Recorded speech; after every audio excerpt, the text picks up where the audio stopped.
ನಮ್ಮ ಮಹಾತ್ಮ ಗಾಂಧಿ ನಗರೋತ್ಥಾನ ಯೋಜನೆ ಅಡಿಯಲ್ಲಿ 165 ಕೋಟಿ ರೂಪಾಯಿ ಈ ಬೃಹತ್ ಮಟ್ಟದ ಕಾಮಗಾರಿಗಳನ್ನು ಈ ಮಂಗಳೂರಿನ ನಗರದ ರಸ್ತೆಗಳ ಮತ್ತು ಮೋರಿಗಳು ಮತ್ತು ಫುಟ್ಪಾತ್ಗಳ ಅಭಿವೃದ್ಧಿಗೆ ಇವತ್ತು ನಾವು ತೆಗೆದುಕೊಂಡು ಎಲ್ಲ ಕಡೆ ಸುಮಾರು 4 ಕಡೆ ಗುದ್ದಲಿ ಪೂಜೆಗಳನ್ನು ಮಾಡಿ ಕೆಲಸವನ್ನು ಕಾರ್ಯಾರಂಭ ಮಾಡತಕ್ಕಂಥದ್ದು ಮಾಡ್ತಾ ಇದ್ದೇವೆ. ಮತ್ತು ನಮ್ಮ ನಗರಾಭಿವೃದ್ಧಿ ಸಚಿವರಾದಂಥ ಬೈರತಿ ಸುರೇಶ್ ಅವರ ಒಂದು ಏನು ಪ್ರಯತ್ನದಿಂದ ನಮ್ಮನ್ನ ಈ ನಗರಕ್ಕೆ, ಮಂಗಳೂರು ನಗರಕ್ಕೆ ಈ ಬೃಹತ್ ಮಟ್ಟದ ಒಂದು ಕೆಲಸ ಕಾರ್ಯಗಳಾಗೋದಕ್ಕೆ ಸಾಧ್ಯ ಆಗಿದೆ. ಅವರು ಕೂಡ ಈಗ ಆಗಮಿಸ್ತಾ ಇದ್ದಾರೆ. ಆದ್ದರಿಂದ ಮಂಗಳೂರಿನ ಒಂದು ಅನೇಕ ಅಗತ್ಯ ಇರುವಂತಹ ರಸ್ತೆಗಳಿಗೆ ಕಾಂಕ್ರೀಟೀಕರಣ ಮಾಡಿ ಶಾಶ್ವತವಾದಂತಹ ಕಾಮಗಾರಿಗಳನ್ನು ವೈಜ್ಞಾನಿಕವಾಗಿ ಮತ್ತು ಸುರಕ್ಷತೆಯಿಂದ ಜನರಿಗೆ ಓಡಾಡೋದಕ್ಕೆ ಮತ್ತು ಸಂಚಾರ ಮಾಡೋದಕ್ಕೆ ಒಂದು ಆ ವ್ಯವಸ್ಥೆಗಳನ್ನು ಕೂಡ ನಿರ್ಮಾಣ ಮಾಡೋದಕ್ಕೆ ಇವತ್ತು ನಾವು ಚಾಲನೆ ನೀಡ್ತಾ ಇದ್ದೀವಿ. ನನಗೂ ಕೂಡ ಉಸ್ತುವಾರಿ ಸಚಿವನಾಗಿ ಇದು ಮಂಗಳೂರು ನಗರಕ್ಕೆ ನಮ್ಮ ಸರ್ಕಾರ, ಕಾಂಗ್ರೆಸ್ ಸರ್ಕಾರ, ಸಿದ್ದರಾಮಯ್ಯ ಸರ್ಕಾರ ಕೊಟ್ಟಿರತಕ್ಕಂಥ ಒಂದು ಒಳ್ಳೆಯ ಕೊಡುಗೆ ಅಂತ ಹೇಳಿ ನನಗೆ ಹೇಳೋದಕ್ಕೆ ಬಹಳ ಸಂತೋಷ ಕೂಡ, ಹೆಮ್ಮೆ ಕೂಡ ಆಗ್ತಾ ಇದೆ. ಈಗ ಮಹಿಳಾ ಮೀಸಲಾತಿ ಮಸೂದೆ ಏನಿದೆ ಅದು ಫೇಲಿಯರ್ ಆಗಲಿಕ್ಕೆ ಕಾಂಗ್ರೆಸ್ ಕಾರಣ. ಇವತ್ತು ಕೇಂದ್ರ ಸರ್ಕಾರ ಮಹಿಳೆಯರ ಹೆಸರಿನಲ್ಲಿ ವಂಚನೆ ಮಾಡೋದಕ್ಕೆ ಹೊರಟಿದ್ರು. ಅದು ಇವತ್ತು ವಿಶೇಷ ಅಧಿವೇಶನ ಕರೆದು ಮುಖಭಂಗ ಆಗ್ತಕ್ಕಂಥ ಒಂದು ಪರಿಸ್ಥಿತಿ ಉದ್ಭವ ಆಗೋದಕ್ಕೆ ಅವರೇ ಕಾರಣ. ಮಹಿಳೆಯರಿಗೆ ನಿಜವಾದಂಥ ವಿರೋಧವನ್ನು ಮಾಡಿರತಕ್ಕಂಥದ್ದು ಭಾರತೀಯ ಜನತಾ ಪಕ್ಷ. ಮಹಿಳಾ ಮೀಸಲಾತಿಗೆ ಯಾರೂ ವಿರೋಧ ಇಲ್ಲ. ಹಿಂದೆ 2023ನಲ್ಲಿ ಕಾನೂನು ತಂದಾಗ ಅವಾಗಲೇ ನಾವು ಹೇಳಿದ್ದು, ನೀವು ಯಾಕೆ ಇದನ್ನ ಮುಂದೆ ನಾವು ಮಾಡ್ತೀವಿ ಅಂತ ಹೇಳೋದಕ್ಕಿಂತ ಈಗಲಿಂದನೇ ಮಾಡಿ ಅಂತಲೂ ಕೂಡ ಹೇಳಿದ್ದು. ಸರ್ವಾನುಮತದಿಂದ ಅವತ್ತು ನಾವು ಅದನ್ನ ಅನುಮೋದನೆ ಕೊಟ್ಟಿದ್ದು. ಅದನ್ನ ಮಹಿಳಾ ಮೀಸಲಾತಿ ಮಾಡೋದಕ್ಕೆ ಈ ಡಿಲಿಮಿಟೇಷನ್ ಮಾಡುವಂತದ್ದಕ್ಕೂ ಏನು ಅದಕ್ಕೆ ಸಂಬಂಧನೇ ಇಲ್ಲ. ಇವತ್ತು ನೀವು ನೇರವಾಗಿ ಮಹಿಳೆಯರಿಗೆ 33% ಕೊಡಬೇಕು ಅಂತ ತೀರ್ಮಾನ ಮಾಡಿ, ನಾವೆಲ್ಲ ಸ್ವಾಗತ ಮಾಡ್ತೀವಿ. ಈಗ ಕರ್ನಾಟಕದ 224 ಕ್ಷೇತ್ರ ಇದೆ. ಮುಂದಿನ ಚುನಾವಣೆಯಲ್ಲಿ 33% ಕೊಟ್ರೆ ಏನು ಸಮಸ್ಯೆ ಇಲ್ಲ. ಅದಕ್ಕೆ ನಾವೆಲ್ಲರೂ ಪರವಾಗಿದ್ದೇವೆ. ಈಗ 5 ರಾಜ್ಯಗಳ ಚುನಾವಣೆ ಆಗ್ತಾ ಇದೆ. ಹಿಂದೆನೇ ಈ ಕಾನೂನು ತಗೊಂಡು ಬಂದಿದ್ದಿದ್ರೆ, ಮಹಿಳಾ ಮೀಸಲಾತಿ ಏನು ತಗೊಂಡು ಬಂದ್ರು ಅದು ಅನುಷ್ಠಾನ ಇವತ್ತಿಂದನೇ ಆಗಬೇಕು ಅಂತ ಮಾಡಿದ್ದಿದ್ರೆ ಇವತ್ತೆಲ್ಲ ಕಡೆ 33% ಸಿಕ್ಕಿರೋದು. ಮಹಿಳೆಯರ ಹೆಸರಿನಲ್ಲಿ ಇವರು ತಮ್ಮ ಅಧಿಕಾರ ಉಳಿಸ್ಕೊಳ್ಳೋದಕ್ಕೋಸ್ಕರ ಕ್ಷೇತ್ರ ಪುನರ್ವಿಂಗಡಣೆ ಮಾಡಬೇಕು ಅಂತ ಒಂದು ಹುನ್ನಾರ. ಅದರಲ್ಲಿ ದಕ್ಷಿಣ ಭಾರತ ರಾಜ್ಯಗಳಿಗೆ ದೊಡ್ಡ ಸಮಸ್ಯೆ ಆಗುತ್ತೆ ಅಂತ ನಮ್ಗೆ ಆಘಾತ ಇದೆ. ಅದರ ಬಗ್ಗೆ ನಮ್ಗೆ ಅನೇಕ ಅನುಮಾನಗಳಿದೆ. ಅದನ್ನ ಅವರು ಜೋಡಿಸಿ ಇವತ್ತು ಮಾಡಿರ್ತಕ್ಕಂಥದ್ದು ಒಂದು ಮಹಿಳೆಯರ ಹೆಸರಿನಲ್ಲಿ ಅಧಿಕಾರವನ್ನ ಅವ್ರ ಕೈಯಲ್ಲಿ ಇಟ್ಕೋಬೇಕು ಅಂತ ಹೇಳಿ ಅವರು ಮಾಡೋದಕ್ಕೆ ಹೊರಟಿರ್ತಕ್ಕಂಥ ಒಂದು ಪ್ರಯತ್ನ ಇದು ವಿಫಲ ಆಗಿದೆ. ಇದು ಸಂಚು. ಮೋದಿ ಅವರ ಬಿಜೆಪಿಯವರ ಸಂಚು. ಇವತ್ತು ಬಹಿರಂಗ ಆಗಿ ಪಾರ್ಲಿಮೆಂಟ್ ಅಲ್ಲಿ ಏನು ಸರಿಯಾದ ಉತ್ತರ ಕೊಡಕ್ ಆಗ್ದೇನೆ, ಇವತ್ತು ಬಿಲ್ ಅನ್ನ ಪಾಸ್ ಮಾಡ್ಕೊಳಕ್ ಆಗ್ದೇನೆ, ಇವತ್ತು ಅದಕ್ಕೋಸ್ಕರ ಕರಿಬೇಕಾಗಿತ್ತ.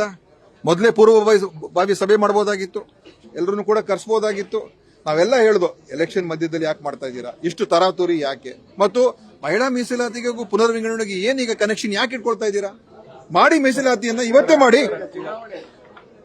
ಸೊ ಇದು ಬಿಜೆಪಿಯವರ ಮೋಸ. ಇದು ಮಾಧ್ಯಮದವರು ನಿಜವಾಗ್ಲೂ ಕೂಡ ನೀವು ಸರಿಯಾದ ರೀತಿಯಲ್ಲಿ ಇದನ್ನ ಬಿಂಬಿಸಿದ್ರೆ ಇದು ದೊಡ್ಡ ಒಂದು ಷಡ್ಯಂತ್ರವನ್ನ ಇವತ್ತಿನ ದಿವಸ ಅದು ಬಿದ್ದಿದೆ ಅಂತ ನೀವು ಅದನ್ನ ಹೆಡ್ಲೈನ್ ಹಾಕ್ಬೇಕು ಹೊರತು ಮಹಿಳಾ ಮೀಸಲಾತಿ ಮಸೂದೆ ಸೋಲಾಗಿದೆ ಅಂತ ಹೇಳಬಾರದು.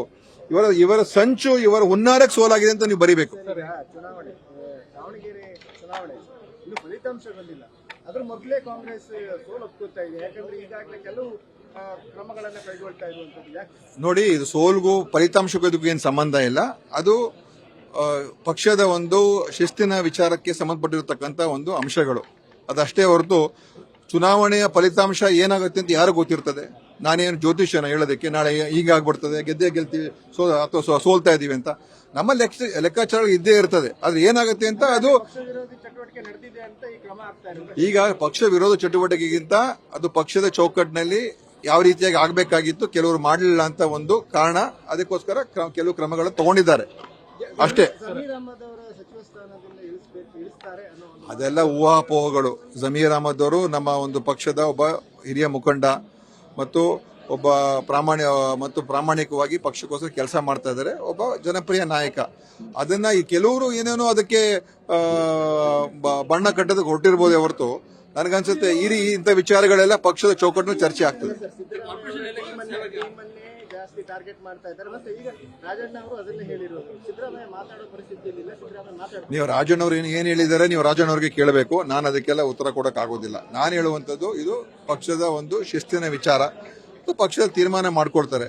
ಯಾಕಂದ್ರೆ ಇದರಲ್ಲಿ ಯಾವುದೇ ಒಂದು ಸಮುದಾಯ, ಯಾಕಂದ್ರೆ ನಮಗೆ ಆತರ ಯಾರನ್ನು ಕೂಡ ಟಾರ್ಗೆಟ್ ಮಾಡುವಂತ ಪ್ರಶ್ನೆ ಬರೋದೇ ಇಲ್ಲ. ನಮ್ಗೆಲ್ಲರೂ ಒಂದೇನೆ, ಹಿಂದೂ, ಮುಸಲ್ಮಾನ್, ಕ್ರೈಸ್ತು, ಸಿಖ್ ಯಾರೇ ಇರ್ಬೋದು, ಎಲ್ಲರೂ ಒಂದೇನೆ. ಯಾರನ್ನು ಟಾರ್ಗೆಟ್ ಮಾಡಬೇಕು ಅಂತ ಉದ್ದೇಶನೇ ಇರೋದಿಲ್ಲ. ನ್ಯಾಯ ಇದೆಯಾ ಅನ್ಯಾಯ ಆಗಿದೆಯಾ ಅಷ್ಟೇ ನೋಡಬೇಕು. ನ್ಯಾಯ ಆಗಿದ್ರೆ ಸುಮ್ಮನೆ ಇರ್ತೀವಿ, ಅನ್ಯಾಯ ಆಗಿದ್ರೆ ಅದ್ರ ಮೇಲೆ ಕ್ರಮ ತಗೊಳ್ತೀವಿ, ಅಷ್ಟೇ, ಇನ್ನೇನಿಲ್ಲ.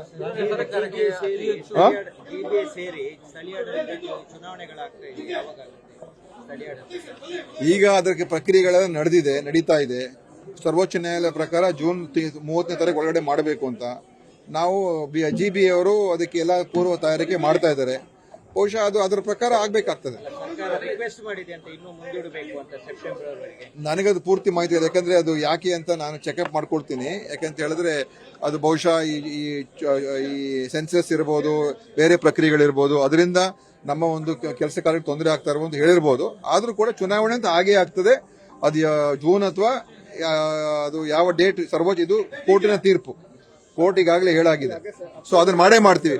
ಕೋರ್ಟ್ ಅದನ್ನು ಒಪ್ಕೊಂಡು ಸೆಪ್ಟೆಂಬರ್ಗೆ ಮಾಡಿ ಅಂತ ಹೇಳಿದ್ರೆ ಮಾಡ್ತಾರೆ, ಇಲ್ಲದೆ ಹೋದ್ರೆ ಜೂನ್ ತಿಂಗಳಲ್ಲೇ ಮಾಡ್ತಾರೆ. ಬೆಂಗಳೂರು ಬಿಟ್ರೆ ರಾಜ್ಯಕ್ಕೆ ಹೈಯೆಸ್ಟ್ ಅನುದಾನ ಕೊಡುವಂತದ್ದು, ಇದು ಖಜಾನೆಗೆ ಹೈಯೆಸ್ಟ್ ಆದಾಯ ಕೊಡುವಂತದ್ದು ಮಂಗಳೂರು. ಹೌದು. ಆದ್ರೆ ಬಜೆಟ್ ನಲ್ಲಿ ಯಾಕೆ ನಿರ್ಲಕ್ಷ್ಯ ಆಗ್ತಾ ಇದೆ? ನಿರ್ಲಕ್ಷ್ಯ ನೋಡಿ, ಬಜೆಟ್ ನಲ್ಲಿ ಇವತ್ತು ಮುಖ್ಯಮಂತ್ರಿ ಅವರು ಎಲ್ಲಾ ಶಾಸಕರುಗಳಿಗೆ ಹಣವನ್ನು ಒದಗಿಸುವಂತ ಕೆಲಸ ಮಾಡಿದ್ದಾರೆ ಮತ್ತು ಇವತ್ತು ಪ್ರತಿಯೊಂದು ಶಾಸಕರು ಕೂಡ ದುಡ್ಡನ್ನು ಕೊಟ್ಟಿದ್ದಾರೆ.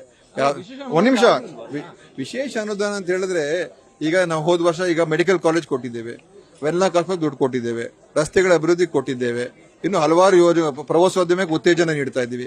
ಅದಕ್ಕೋಸ್ಕರ ಇಲ್ಲಿ ಬೆಂಗಳೂರಿನ ಒಂದು ಜಿಲ್ಲೆಗೆ ಇದು ನೀವು ಹೇಳ್ದಂಗೆ ಅತ್ಯಂತ ಪ್ರಮುಖ ಜಿಲ್ಲೆ. ಇದು ಬೆಂಗಳೂರು ಬಿಟ್ರೆ ಮಂಗಳೂರೇ ಅತಿ ಹೆಚ್ಚು ನಮ್ಮ ಒಂದು ನಗರ ರಾಜ್ಯದ ಒಂದು ಬೊಕ್ಕಸಕ್ಕೆ ಕೊಡುಗೆ ಕೊಡುವಂತ. ಅದಕ್ಕೆ ಇದನ್ನು ಇನ್ನೂ ಒಂದು ಉನ್ನತ ಮಟ್ಟಕ್ಕೆ ತಗೊಂಡು ಹೋಗಬೇಕು ಅಂತ ನಾವೆಲ್ಲ ಪ್ರಯತ್ನಗಳಿದೆ. ಇವತ್ತು IT ಇಂಡಸ್ಟ್ರಿಯಲ್ಲಿ ಹೆಚ್ಚಾಗಿ ಬರೋದಕ್ಕೆ ಈಗಾಗಲೇ ಅನೇಕ ಒಂದು ಬೆಳವಣಿಗೆಗಳು, ಒಳ್ಳೊಳ್ಳೆ ಬೆಳವಣಿಗೆಗಳು ಆಗ್ತಾ ಇದೆ. ಘೋಷಣೆ ಏನಿಲ್ಲ, ಆಗ್ಲೇ ಈಗ ನೀವು ನೋಡಬಹುದು, ಗೊತ್ತಾಗ್ತದೆ. ಅನೇಕ ಖಾಸಗಿ ಕಂಪನಿಗಳು ಮಂಗಳೂರಿಗೆ ಈಗ ಬರೋದಕ್ಕೆ ಪ್ರಾರಂಭ ಮಾಡ್ತಾ ಇದ್ದಾರೆ, ಆಸಕ್ತಿ ತೋರಿಸ್ತಾ ಇದ್ದಾರೆ.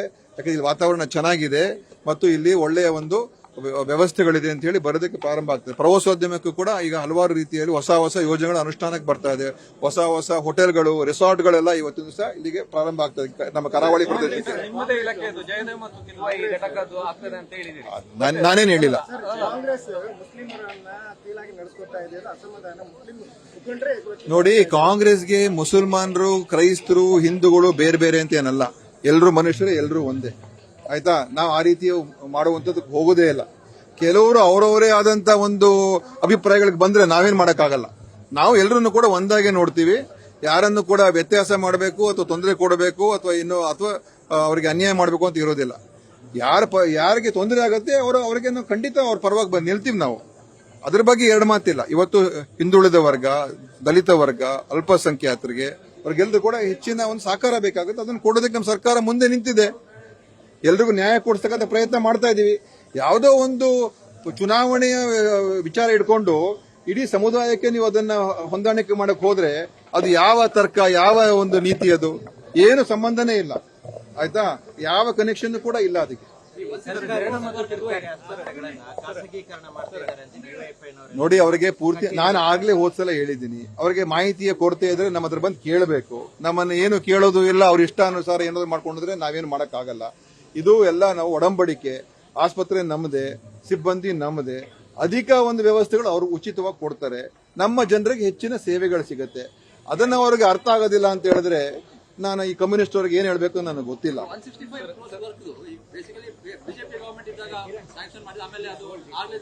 ನೋಡ್ರಪ್ಪ, ಇದು ನಮ್ಮ ಸರ್ಕಾರ ಬಂದ್ಮೇಲೆ ಮಾಡಿರುವಂತದ್ದು. ಸುಮ್ಮನೆ ಏನೇನೋ ಮಾತಾಡೋದು ಅವಶ್ಯಕತೆ ಏನಿಲ್ಲ.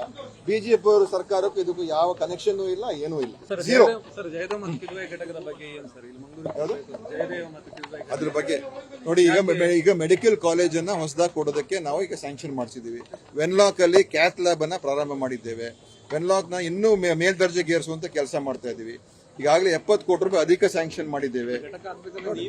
ಈಗ ಅದಕ್ಕೋಸ್ಕರ ನಾನೇನು ಹೇಳಿಲ್ಲ, ನಾನೆಲ್ಲಿ ಹೇಳಿದ್ದೀನಿ, ಸುಮ್ಮನೆ ನೀವೇ ಹೇಳ್ತೀರಾ. ನ್ಯೂಸ್ ಫಸ್ಟ್ ನಿರ್ಭೀತಿಯಿಂದ ನಿಮ್ಮ ಪರವಾಗಿ.